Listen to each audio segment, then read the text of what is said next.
Very good morning students. मैं Naresh Malik, lecturer in economics, government senior secondary school Buddha Khera Lathar, school education department, government of Haryana के e learning Edusat programme में आपका स्वागत करता हूं। बच्चों, आपने नेशनल इनकम पढ़ा है और नेशनल इनकम के अंदर आपने 3 मेथड्स पढ़े हैं। वैल्यू एडेड मेथड पढ़ा है यानी मूल्य वृद्धि विधि, आय विधि इनकम मेथड, और एक्सपेंडिचर मेथड यानी कि कुल व्यय विधि। आपको पिछली क्लास में पढ़ाया गया था कि न्यूमेरिकल्स किस तरीके से सॉल्व करने हैं मूल्य वृद्धि विधि के। आज जो हम पढ़ने वाले हैं वो है आय विधि। आय विधि के माध्यम से हम किस तरीके से नेशनल इनकम के न्यूमेरिकल सॉल्व करते हैं, चलिए देखते हैं। न्यूमेरिकल्स करने के लिए पहली बात आपको ध्यान में क्या रखनी है कि जो पार्ट्स हैं वो अलग से ऐड नहीं करने। सपोज करो ऑपरेटिंग सरप्लस है, यहां ये क्वेश्चन दे रखा है कैलकुलेट जीएनपी एट एमपी, यानी कि ग्रॉस निकालना है, नेशनल बनाना है और मार्केट प्राइस पे है, यानी सकल राष्ट्रीय उत्पाद बाजार कीमत पर। वो देखिए ऑपरेटिंग सरप्लस यानी परिचालन अधिशेष, ये कि बड़ा हिस्सा हो गया। इसका छोटा हिस्सा क्या है? Royalty, rent and royalty. ये जो 10 मैंने रेड कलर में डाल रखा है, तो ये देखिए ये जो 10 है ये ऑलरेडी इस 100 का पार्ट है, तो वो आपको नहीं लेना। ये आप ऐसे समझ सकते हैं जैसे दादाजी के नाम अगर शादी का कोई इनविटेशन कार्ड आ गया तो समझ लो आप साथ में हैं, आपके नाम अलग से नहीं आएगा, वो हिस्सा है उसका। तो ऐसे ही ऑपरेटिंग सरप्लस का हिस्सा जो है रेंट एंड रॉयल्टी है, तो हम इसे अलग से नहीं ऐड करेंगे। Net factor income from abroad ये हम बाद में यूज करते हैं। कैसे? सबसे पहले आप डोमेस्टिक इनकम बना। डोमेस्टिक इनकम कैसे बनती है? NDPFC, यानी कि शुद्ध घरेलू उत्पादन साधन लागत पर है, इसे हम कहते हैं डोमेस्टिक इनकम या घरेलू आय। और इसके अंदर क्या पढ़ा था आपने? 3 हिस्से बने थे। कॉम्पनसेशन ऑफ एम्प्लॉइज, कर्मचारियों का पारिश्रमिक। अगला क्या था? ऑपरेटिंग सरप्लस, यानी कि संपत्ति और उद्यम वृत्ति से आए, परिचालन अधिशेष जिसे हमने कहा था। उसके बाद हमने पढ़ा था मिक्स्ड इनकम। ये 3 लेंगे आप, इन तीनों को जोड़ेंगे, आपका NDPFC आ गया। अब सवाल उठता है ये N क्यों आया? आपने वैल्यू एडेड मेथड पढ़ा था, तो वहां तो ये ग्रॉस आता था और मार्केट प्राइस पे आता था कि वैल्यू ऑफ आउटपुट में से इंटरमीडिएट लेस कर देते थे आप। कच्चा माल लेस कर दिया आपने, मध्यवर्ती लेस कर दिया आपने, दूसरों से खरीदा हुआ लेस कर दिया आपने, तो आपका ग्रॉस आता था। क्यों आता था? क्योंकि जब सामान बाजार में बिकता है तो वहां पे डेप्रिसिएशन का खर्चा ऑलरेडी ऐड हो जाता है। अब ये तो साधन है, अब इनके अंदर तो डेप्रिसिएशन है ही नहीं, तो डेप्रिसिएशन है ही नहीं तो नेट हो गया। क्लियर है? और फैक्टर कॉस्ट पे हुआ क्योंकि ये फैक्टर्स की इनकम है। अब फैक्टर्स की कॉस्ट क्यों कहते हैं? क्योंकि जब एम्प्लॉयर पे करेगा, एक कंपनी पे करेगी, उसके लिए कॉस्ट है, लेकिन जो एम्प्लॉइज हैं, जो फैक्टर्स हैं, उनको मिला है वो रिवॉर्ड, तो उनके लिए अर्निंग हो गई, तो फैक्टर इनकम बोले। तो फैक्टर्स को जब मिला है तो फैक्टर्स के लिए तो इनकम हो गई, फर्म्स के लिए ये कॉस्ट हो गई, तो इसलिए फैक्टर कॉस्ट पे आता है। उसके बाद ये जो डोमेस्टिक था, इसमें हम net factor income from abroad add कर देंगे, विदेशों से जो मिला है वो ऐड कर देंगे साधन आय। ठीक है, हस्तांतरण नहीं लेने हैं, ट्रांसफर्स नहीं लेने हैं, फैक्टर इनकम जो अभी हमने पढ़ी थी तो वो ऐड कर दें, तो ये बन जाएगा NNP@FC।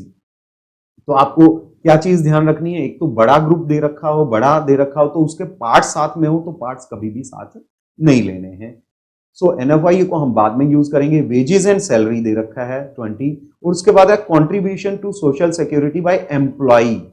एम्प्लॉई ने खुद दिया है, एम्प्लॉयर ने नहीं दिया, एम्प्लॉई ने दिया है। कर्मचारियों का अंशदान है सामाजिक सुरक्षा में कर्मचारियों का, तो ये नहीं लेंगे। अगर मालिक देता, ओनर देता, तो हम इसे ले लेते।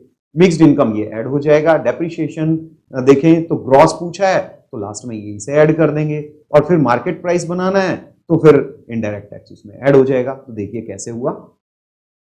सबसे पहले लेंगे वेजेस एंड सैलरी। सो देखिए ये 20 जो है वेजेस एंड सैलरी आ गया। अब कंट्रीब्यूशन ये नहीं लिया आपने, क्योंकि ये कर्मचारियों ने खुद दिया है अपने भविष्य निधि में, एम्प्लॉइज ने खुद दिया है, एम्प्लॉयर का कंट्रीब्यूशन नहीं है। ठीक है, तो ये हो गया। ऑपरेटिंग सरप्लस ये 100 गिवन है हमें, सेकंड पार्ट ये हो गया हमारा, यानी कि फर्स्ट यूज किया है हमने और फोर्थ पॉइंट यूज किया है। इसके बाद ढूंढते हैं मिक्स्ड इनकम। मिक्स्ड इनकम ये 10 है, तो यहां तक का आपने किया तो नेट बन गया, डोमेस्टिक हो गया प्रोडक्शन, फैक्टर कॉस्ट पे हो गया, और ये बन गया 20 + 100 + 10 यानी कि 130 आपका। इसके बाद देखें तो हमें क्या चाहिए, ग्रॉस चाहिए और मार्केट प्राइस पे चाहिए और साथ में नेशनल कन्वर्ट करना है। तो देखिए ग्रॉस कन्वर्ट करेंगे तो हम क्या करेंगे, नेट के अंदर डेप्रीशिएशन ऐड कर दिया जाएगा और डेप्रीशिएशन हमें गिवन है 5, तो हमने 5 यहाँ ऐड कर दिया, तो ये जो नेट था ये ग्रॉस के अंदर कन्वर्ट हो गया है। तो ये 130 प्लस 5 135 हो गया। अब यहाँ पे बन गया जीडीपी एट एफसी। अब ये जो डी है डोमेस्टिक है, इसके अंदर net factor income from abroad ऊपर गिवन है हमें, वो 10 है, वो हमने यहाँ पे ऐड कर दी। तो ये 135 में 10 ऐड करेंगे तो ये जो डोमेस्टिक था ये कन्वर्ट होके किस में कन्वर्ट हो गया, नेशनल में कन्वर्ट हो गया। एक एक हम पोर्शन करते जा रहे हैं। तो ये मैंने रेड मार्क करता जा रहा हूं साथ में, यानी रेड ब्लॉक्स में ये आपके अल्फाबेट्स गिवन है। ग्रॉस नेशनल हो गया 145। अब देखिए ये हमें पूछा गया था मार्केट प्राइस पे, मार्केट प्राइस करने के लिए ये है फैक्टर कॉस्ट, तो क्या करेंगे, नेट इनडायरेक्ट टैक्सेस जो ये 5 हैं ये हम यहाँ पे ऐड कर देंगे। तो ये 145 में 5 ऐड हो गया तो 150 आ गया। तो यानी net national product at market price में कन्वर्ट हो गया। तो जो एग्जाम पॉइंट ऑफ व्यू से आप ऐसे करें और साथ में इसको 1 प्लस इस तरीके से जो है ऐसे ऐड कर देंगे हम। जैसे फर्स्ट हो गया, फर्स्ट प्लस ऑपरेटिंग सरप्लस क्या था आपका, तो यानी इस तरह से 1 प्लस 3 प्लस में 4 प्लस में 5 प्लस में 6 प्लस में 7 इस तरीके से साथ कर देंगे तो इसके अलग से मार्क्स मिलते हैं। और इस तरीके से करने के बाद आप इसे कर लें, आंसर भी आपका टैली हो जाएगा। तो ऐसे करना है। सेकेंड क्वेश्चन देखते हैं। देखिए यहाँ पे नेट है, पीछे जो हमने क्वेश्चन देखा था तो उसके अंदर ग्रॉस था और मार्केट प्राइस पे था। यहां हमें कुछ नहीं करना अब, क्योंकि आपको पता है इनकम मेथड में सीधा ही नेट पे निकलेगा आंसर और फैक्टर कॉस्ट पे निकलेगा। तो डेप्रीशिएशन गिवन हो तो आपने कुछ नहीं करना, इनडायरेक्ट टैक्सेस गिवन हो तो कुछ नहीं करना, सब्सिडीज गिवन हो तो कुछ नहीं करना उनका। अब क्या करना है, वही 3 चीज यूज करनी है, compensation of employees, operating surplus और मिक्स्ड इनकम, यानी कि कर्मचारियों का पारिश्रमिक और जो था आपका संपत्ति और उद्यमवृत्ति से आए परिचालन अधिशेष जिसे हम कहते हैं, और मिक्स्ड इनकम। देखते हैं क्या है। वेजेस एंड सैलरीज 15 है, ठीक है, हो गया। Employees contribution to social security, अब ये एम्प्लॉइज का हो गया, ये नहीं लेंगे हम, एम्प्लॉइज ने अपना खुद किया है। यहां देखिए ये क्या है, employers contribution to social security, employer ने दिया है तो आप क्या करेंगे, इसे प्लस कर देंगे। ये दोनों 15 और 10 ये दोनों प्लस हो जाएंगे और ये बन जाएगा कॉम्पनसेशन ऑफ एम्प्लॉइज, यानी कि कर्मचारियों का पारिश्रमिक। अब देखिए रेंट, रेंट हो गया, रॉयल्टी हो गई, इंटरेस्ट हो गया, प्रॉफिट हो गया, यानी कि ये सारे के सारे क्या बन गए, परिचालन अधिशेष, ऑपरेटिंग सरप्लस।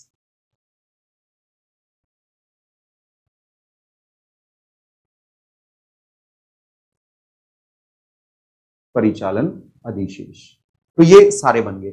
अब यहां एक चीज ध्यान रखना, अगर आपको ऑपरेटिंग सरप्लस क्वेश्चन में गिवन होता और साथ में इनमें से भी कोई और गिवन होता, रेंट या रॉयल्टी या इंटरेस्ट वगैरह, तो आपने वो ऐड नहीं करना था। मैंने वही बताया था, जब बड़ा पोर्शन गिवन हो तो उसके पार्ट्स को हमने कभी भी यूज नहीं करना है।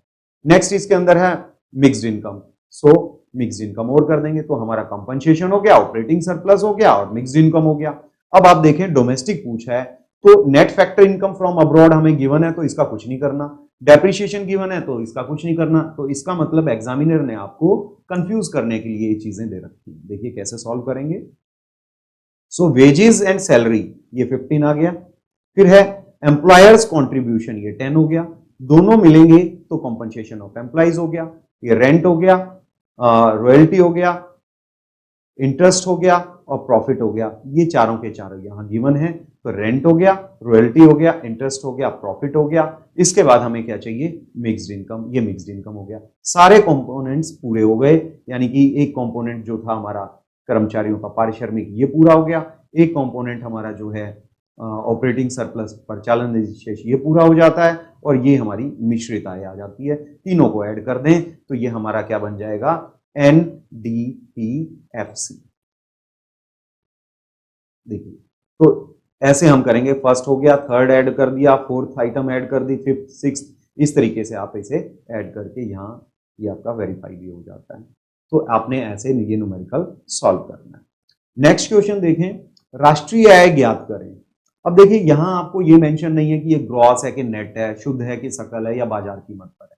जब आपको सिंपली दे रखा हो राष्ट्रीय आय या घरेलू आय, तो आपको ये मानना पड़ेगा कि ये नेट है, नेशनल है और प्रोडक्ट हो गया फैक्टर कॉस्ट पे है। इट मींस राष्ट्रीय आय बोलें या घरेलू आय तो वो साधन लागत पे होती है और हमेशा शुद्ध होती है।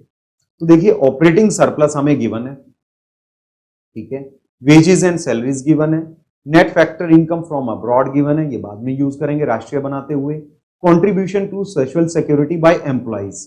अब ये एम्प्लॉइज का हो गया, नहीं लेंगे हम, एम्प्लॉयर का होता तो ले लेते। रेंट एंड रॉयल्टी देखिए, अब ये रेंट एंड रॉयल्टी है और यहां क्या दे रखा है, ऑपरेटिंग सरप्लस। इट मींस ये एग्जामिनर ने आपको कंफ्यूज करने के लिए दिया हुआ, ये 5 जो है ऑलरेडी इस 20 का पार्ट है ऑपरेटिंग सरप्लस का। तो देखिए एनएनपी एट एफसी कैसे कैलकुलेट करेंगे, वेजेस एंड सैलरीज हो गई, ये वेजेस एंड सैलरी आ गई। इसके बाद हमारा ऑपरेटिंग सरप्लस है, ये गिवन है, ये आ गया। उसके बाद हम ढूंढेंगे मिक्स्ड इनकम, क्योंकि 3 पार्ट्स होते हैं, wages and salary, compensation of employees हो गया, ऑपरेटिंग सरप्लस हो गया, मिक्स्ड इनकम इसमें गिवन ही नहीं है तो वो नील हो जाएगी, यानी कि मिक्स्ड इनकम जो है हमें नील है, तो कुछ नहीं ऐड करना आपने उसका। ये बन गया हमारा यहां तक का net domestic product factor cost पे। अब देखिए हमें क्या निकालना है, national income, that means NNP at FC निकालना है। तो ये जो डोमेस्टिक है इसको हमने नेशनल में कन्वर्ट करना है, तो नेशनल में कन्वर्ट करना है तो इट मींस विदेशों से जो हमें साधन आय मिली है वो जोड़ेंगे और विदेशी जो हमसे साधन आय लेके गए हैं वो हटाएंगे, और उन दोनों का ही डिफरेंस यानी लेने और देने के अंतराल को हम क्या कहते हैं, net factor income from abroad. ये net factor income from abroad हमें माइनस में गिवन है 10। सो यहां पे आपने करना है प्लस, लेकिन दी हुई है माइनस में, तो प्लस माइनस होके मल्टीपल होके ये माइनस में ही हो जाएगा। तो यहां पर 30 में से 10 लेस कर देंगे तो ये हमारा एनएनपी एट एफसी 20 आ जाएगा। तो ये रेंट एंड रॉयल्टी, ये दोबारा समझ लें कि ये rent and royalty already part है ऑपरेटिंग सरप्लस का, इसीलिए हमने इसे ऐड नहीं किया था अलग से, ठीक है।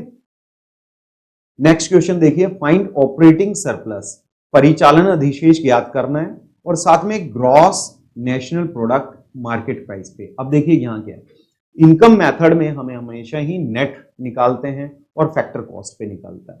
तो उसके बाद जो आपको ग्रॉस निकालना है तो वो कैसे निकालोगे, डेप्रिसिएशन ऐड करके, और मार्केट प्राइस कैसे निकालेंगे, नेट इनडायरेक्ट टैक्स ऐड करके। देखते हैं यहां देखें, वेजेस एंड सैलरी 30 है, एम्प्लॉयर्स कॉन्ट्रीब्यूशन है, एम्प्लॉयर्स का है, मालिकों का अंशदान है तो ऐड हो जाएगा, ये दोनों ऐड हो जाएंगे आपस में।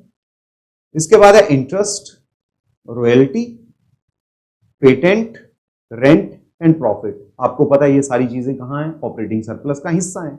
अब देखिए यहां पे पेटेंट क्या है, पेटेंट एक कस्व है जो आपने लीगल राइट्स लिए हैं एक फर्म ने, ताकि कोई दूसरा वो वाला टेक्नोलॉजी यूज करके कोई प्रोडक्शन ना करें। वो तो रॉयल्टी का पार्ट हमने थोड़ी देर पहले पढ़ा था पीछे। सो जो पेटेंट है वो ऑलरेडी रॉयल्टी का पार्ट है, सो इसीलिए इस पेटेंट को हम यूज नहीं करेंगे अलग से, ठीक है। इसके बाद डेप्रिसिएशन, ये मार्केट प्राइस बनाने में यूज होगा। सब्सिडीज, ये आपको डेप्रिसिएशन ग्रॉस बनाने में यूज होगा। सब्सिडीज और इनडायरेक्ट टैक्सेस ये आपको मार्केट प्राइस में बनाने में यूज होंगे। और net factor income from abroad, ये नेशनल इनकम बनाने में होगी, डोमेस्टिक इनकम से कन्वर्ट करने में, नेशनल इनकम बनाने में। सो देखते हैं क्या क्या रहता है। ऑपरेटिंग सरप्लस, आपने इंटरेस्ट लिया है ये 10, फिर रॉयल्टी हो गया, फिर ये आपका रेंट हो गया, फिर प्रॉफिट हो गया। तो ये सारा का सारा आपने कंबाइन कर दिया तो बन गया आपका ऑपरेटिंग सरप्लस। यहां चीज ध्यान देने वाली क्या थी कि पेटेंट हमने नहीं लेना, दोबारा से हम देख रहे हैं कि ये रॉयल्टी का पार्ट है, ठीक है। तो ये ऑपरेटिंग सरप्लस आ गया है।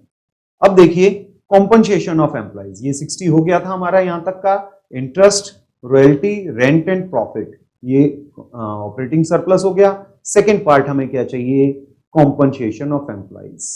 कॉम्पनसेशन ऑफ एम्प्लॉइज देखें, वेजेस एंड सैलरीज हैं और एम्प्लॉयर का कॉन्ट्रीब्यूशन है, तो 30 और 10 जोड़ेंगे तो ये हमारा 40 जो है वो कॉम्पनसेशन ऑफ एम्प्लॉइज यानी कि कर्मचारियों का पारिश्रमिक बन गया, ठीक है। सो ये अलग से देखें तो इतना हमने ऑपरेटिंग सरप्लस अलग से बनाया था ये पोर्शन, तो आप क्या करेंगे, सीक्वेंस में अगर देखें तो पहले हम कॉम्पनसेशन ऑफ एम्प्लॉइज लेते हैं, फिर हम ऑपरेटिंग सरप्लस लेते हैं। तो ऑपरेटिंग सरप्लस हमने ये 60 ऐड कर दिया यहां पे, ये 60। इसके बाद मिक्स्ड इनकम लेते हैं, मिक्स्ड इनकम निल है, तो 60 और 40 ऐड करेंगे तो एनडीपी एट एफसी हमारे पास जो है वो 100 आ जाता है।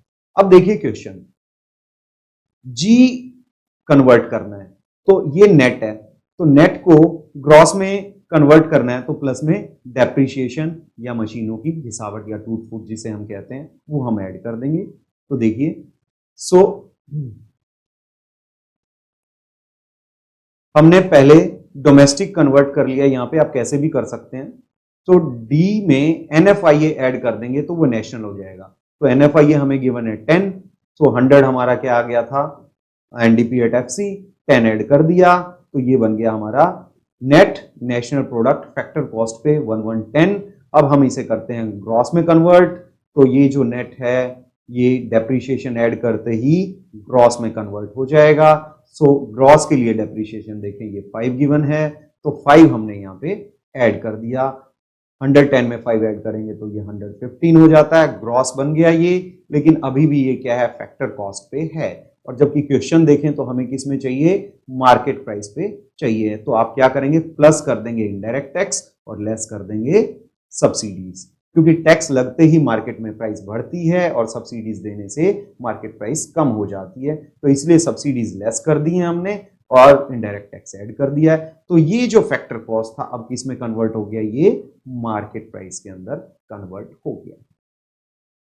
तो यहां आपकी चॉइस है, जैसे एनडीपी एफसी था तो इसके अंदर या तो आप पहले स्टार्टिंग से ही डेप्रिसिएशन ऐड करके जीडीपी एफसी बना लें, ठीक है, और जीडीपी एफसी करके फिर इसके अंदर प्लस करके एनएफवाईए आप इसको एनएनपी बना लें, सॉरी जीएनपी एफसी, फिर इसके अंदर प्लस कर दें नेट इनडायरेक्ट टैक्स यानी कि शुद्ध अप्रत्यक्ष कर, तो आप इसे बना दें जीएनपी एमपी।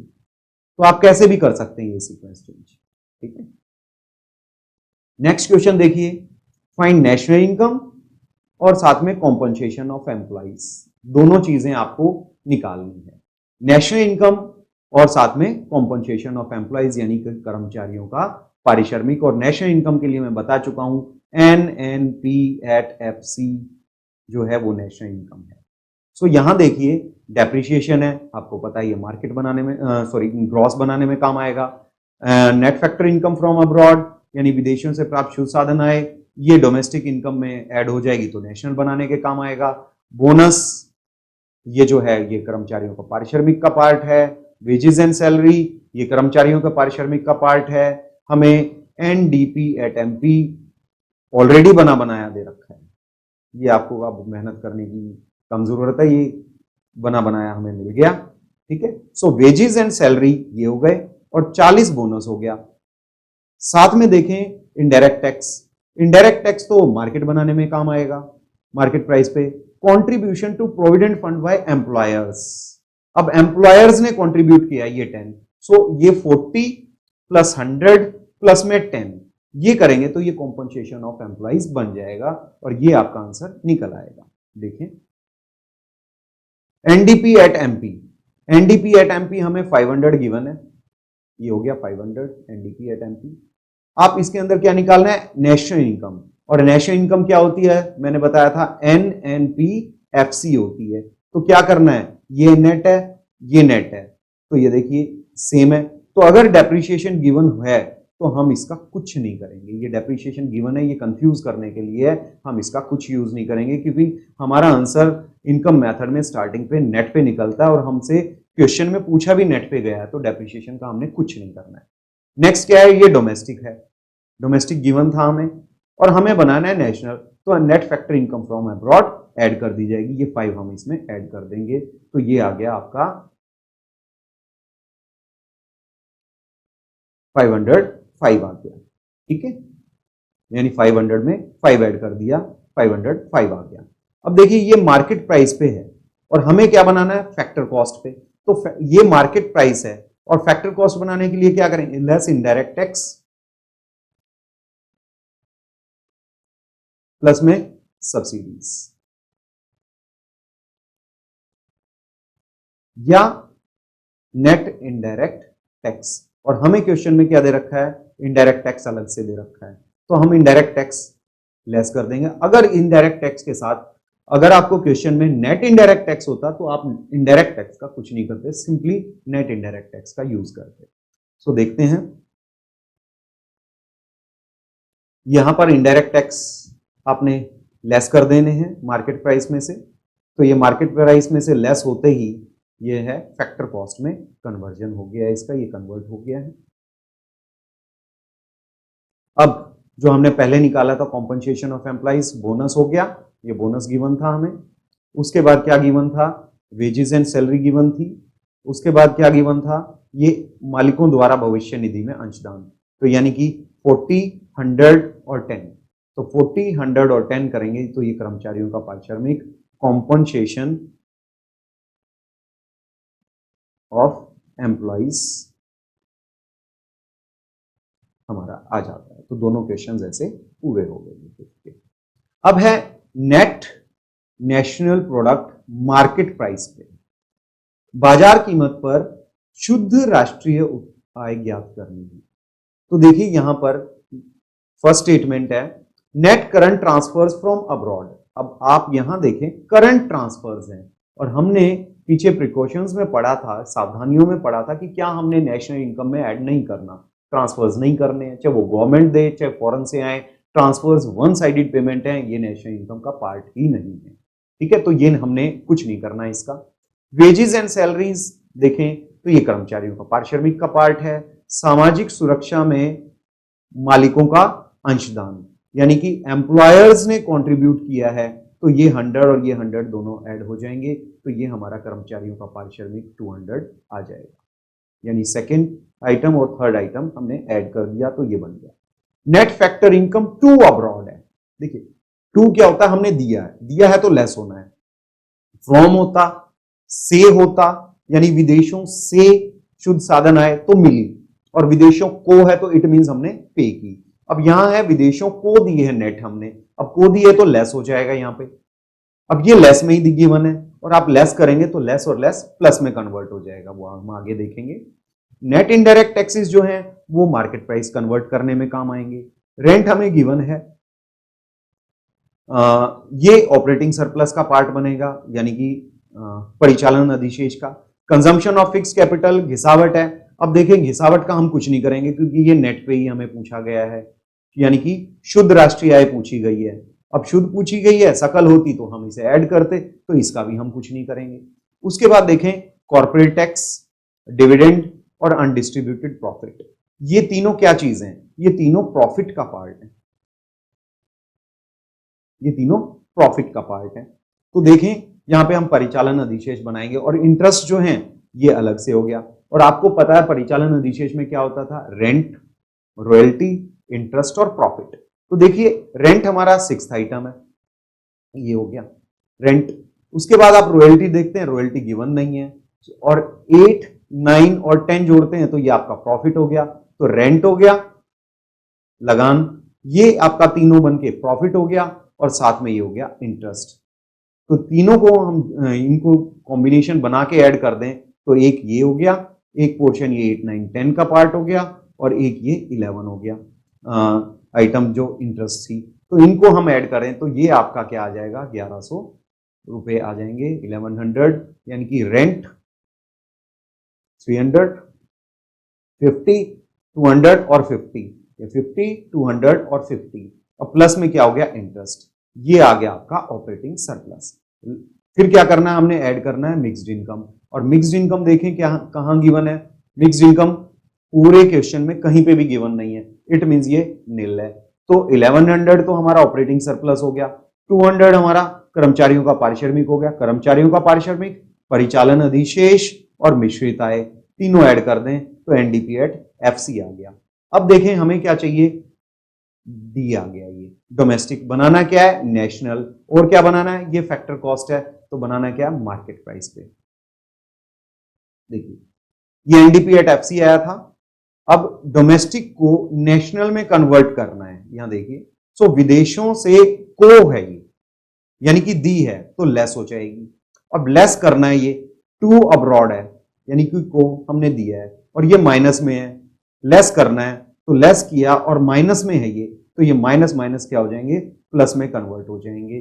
तो ये 1300 जो एनडीपी एट एफसी था उसमें विदेशों को हमने दिया है, तो ये माइनस माइनस होके प्लस हो गया, तो 1320 जो है हमारा एनएनपी एट फैक्टर कॉस्ट हो गई। डोमेस्टिक जो है ये नेशन में कन्वर्ट हो गया। ये पॉइंट यहां ध्यान देने का था, को है तो लेस होना है और लेस में ही गिवन है, इस वजह से ये प्लस में कन्वर्ट हुआ है। आगे इसे हमें मार्केट प्राइस में बनाना है, तो ये फैक्टर कॉस्ट पे निकला था, मार्केट पे बनाना है, तो मार्केट में तो टैक्सेस होते हैं, तो आप क्या करेंगे, शुद्ध अप्रत्यक्ष कर इसके अंदर ऐड कर देंगे। तो ये जो फिफ्थ पॉइंट है नेट इनडायरेक्ट टैक्स शुद्ध अप्रत्यक्ष कर, ये आप इसके अंदर ऐड कर दें। 20 इसमें प्लस हो जाएगा, 1320 में 20 प्लस करेंगे 1340 हमारा जो है एनएनपी एट एमपी, जो कि क्वेश्चन में पूछा गया था, एनएनपी एट एमपी वो बन जाता है। ये आपका क्वेश्चन यहां सॉल्व हो जाता है। अब यहां पर गिसावट का हमने प्रयोग नहीं किया, डेप्रिसिएशन का यूज नहीं किया है। क्यों नहीं किया, क्योंकि क्वेश्चन में ग्रॉस नहीं पूछा। अगर यहां पे नेट के बजाय हमें ग्रॉस पूछा जाता तो हम इसका यूज करते, तो अब हमसे ग्रॉस पूछा ही नहीं है तो हम इसका ऐड नहीं करेंगे। नेक्स्ट क्वेश्चन देखें, question number 7, find domestic income. अब डोमेस्टिक इनकम क्या है, net domestic product factor cost पे, ठीक है। जैसे नेशनल इनकम था एनएनपीएफसी पे, ये क्या है एनडीपीएफसी पे है। और साथ में नेशनल इनकम यानी कि घरेलू आय और राष्ट्रीय आय दोनों ज्ञात करनी है। दैट मींस एनएनपीएफसी भी निकालना है और एनडीपी एट एफसी भी निकालना है। तो देखें क्वेश्चन, रेंट ऑपरेटिंग सरप्लस का पार्ट, इंटरेस्ट ऑपरेटिंग सरप्लस का पार्ट, और ऑपरेटिंग सरप्लस हमें ऑलरेडी गिवन है, तो इट मींस ये 10 और 5 जो है ऑलरेडी इस 100 के अंदर शामिल है। तो हमें क्वेश्चन में ये कंफ्यूज करने के लिए गिवन है रेंट और इंटरेस्ट, हम इसका कुछ नहीं करेंगे। मैंने बताया था जब बड़ी पोर्शन गिवन है और उसके पार्ट्स साथ में गिवन है तो पार्ट्स को कभी भी ऐड नहीं करना है आपने। इसके बाद फोर्थ पॉइंट देखें, कॉन्ट्रीब्यूशन बाय एम्प्लॉयर्स इन सोशल सिक्योरिटी। एम्प्लॉयर्स ने पे किया है तो हम ऐड करेंगे। अब अगला क्वेश्चन आइटम देखते हैं, फिफ्थ, कॉम्पनसेशन ऑफ एम्प्लॉइज। अब ये आपको बना बनाया दे दिया कॉम्पनसेशन ऑफ एम्प्लॉइज, और कॉम्पनसेशन ऑफ एम्प्लॉइज का हिस्सा क्या है, ये 20 कॉन्ट्रीब्यूशन बाय एम्प्लॉयर्स, यानी कि नियोजक या मालिकों द्वारा सामाजिक सुरक्षा में योगदान। अब ये 20 400 का हिस्सा हो गया, अब ये 20 भी हमने यूज नहीं करना है। इसके बाद है मिक्स्ड इनकम। देखें डोमेस्टिक इनकम कैसे निकालेंगे आप, कॉम्पनसेशन ऑफ एम्प्लॉइज ये 400 है, कर्मचारियों का पारिश्रमिक 400 ये हो गया, प्लस हमने क्या करना है ऑपरेटिंग सरप्लस। ऑपरेटिंग सरप्लस हमें 100 गिवन है, ये 100 आ गया। इसके बाद क्या है, मिक्स्ड इनकम होती है, मिक्स्ड इनकम इस क्वेश्चन में ये रही 100, ये मिक्स्ड इनकम हो गई। तो यहां तक का ऐड कर दें, एनडीपीएफसी आ जाता है और ये बन गया 600, ठीक है। तो इस तरीके से देखेंगे, ये एनडीपी एट एफसी 600 हो गया, 400 compensation of employees, operating surplus 100, यानी कि ऑपरेटिंग सरप्लस ये हो गया, कॉम्पनसेशन ये हो गया, मिक्स्ड इनकम ये हो गया, तीनों ऐड किया, एनडीपी एट एफसी आ गया। अब क्या करना है, ये जो डोमेस्टिक है इसको नेशनल में कन्वर्ट करना है, तो ये एन तो एन है ही, डेप्रिसिएशन दे भी रखा हो तो कुछ नहीं करना, वो अलग बात है कि इस क्वेश्चन में मेंशन ही नहीं है तो कुछ करना ही नहीं है हमने। ये डोमेस्टिक है तो एनएफवाई ऐड करते ही नेशन में कन्वर्ट हो जाएगा। फैक्टर कॉस्ट पे तो ऑलरेडी हमारा आंसर इनकम मेथड में आता ही है और फैक्टर कॉस्ट पे ये आपकी नेशनल इनकम है, तो आपने एक ही काम करना है, net factor income from abroad add करना है और वो ये गिवन है 50, तो 600 में आपने 50 ऐड कर दिया, 650 हो गया। तो इस तरीके से आप देखें तो ये आपका पूरा पोर्शन हो जाता है नेशनल इनकम के इनकम मेथड का। सो इनकम मेथड आपने ये पूरा कर लिया है, प्रिकॉशंस हो गई हैं, क्या ऐड नहीं करना क्या नहीं करना। दोबारा रिवाइज कर लेते हैं थोड़ा सा कि नेशनल इनकम में जो कंपोनेंट्स थे इनकम फैक्टर इनकम के वो क्या थे, कॉम्पनसेशन ऑफ एम्प्लॉइज था, ऑपरेटिंग सरप्लस था, mixed income. Compensation of employees में क्या था, मालिकों ने जो भी कैश और काइंड जो भी हमें दिया वो सारा हमने ऐड करना है। अगर जो आपका एम्प्लॉइज ने कंट्रीब्यूशन किया है सोशल सिक्योरिटी में, सामाजिक सुरक्षा में, तो एम्प्लॉइज का नहीं लेना है, एम्प्लॉयर का लेना है। ठीक है, पहला ये पॉइंट। अगला, ऑपरेटिंग सरप्लस के पार्ट्स थे क्या? रेंट, रॉयल्टी, इंटरेस्ट और प्रॉफिट, यानी कि लगान, रॉयल्टी, ब्याज और लाभ। ठीक है, लाभ के अगले हिस्से थे कि क्या था कि लाभांश था, निगम कर था और निगमों की बचत थी, यानी कॉर्पोरेट टैक्स, कॉर्पोरेट सेविंग और डिविडेंड। तो जब प्रॉफिट दे रखा हो तो हिस्से साथ हैं तो हिस्से नहीं लेने, अगर ऑपरेटिंग सरप्लस दे रखा है तो प्रॉफिट दे रखा है तो प्रॉफिट नहीं लेना, तो जब बड़ा दे रखा है तो छोटों को बिल्कुल भी आपने ऐड नहीं करना है। मिक्स्ड इनकम दे रखी हो तो आपने वो ऐड करनी है। तो तीन हिस्से थे क्या कि compensation of employees, operating surplus, mixed income, ये तीनों ऐड करेंगे। एनडीपीएफसी, इसके बाद आप देखेंगे कि ग्रॉस पूछा है कि मार्केट प्राइस पे है, ग्रॉस पूछा है तो इसके अंदर ऐड कर देंगे, प्लस कर देंगे डेप्रिसिएशन, तो ये बन गया जीडीपीएफसी। इसके अंदर प्लस कर देंगे नेट इनडायरेक्ट टैक्स, तो ये बन जाएगा आपका जीडीपीएमपी, और प्लस कर देंगे एनएफआईए, ये बन गया आपका gross national product market price पे। तो इस तरीके से आपने सिस्टमेटिक काम करना है। होप सो कि आपको ये अच्छे से समझ में आ गया होगा और आपने इसकी प्रैक्टिस करनी है। आपको पता ही है practice makes a man perfect, और ये नेशनल इनकम के जो न्यूमेरिकल्स आते हैं वो अक्सर कंफ्यूज करते हैं, फिर आपको एग्जाम में, तो आपको कंफ्यूज नहीं होना है। दो किस तरह से क्वेश्चन आएंगे आपके, एक तो न्यूमेरिकल पोर्शन आएगा और एक थ्योरेटिकल आएगा कि इनकम क्या है, नेशनल इनकम के इनकम मेथड को आप एक्सप्लेन करें, तो आपने वो एक्सप्लेन करना है, उसके पार्ट्स दिखा के लास्ट में आपने फॉर्मूला बना के दिखाना है। तो ये आपका पूरा हो जाता है। Thank you.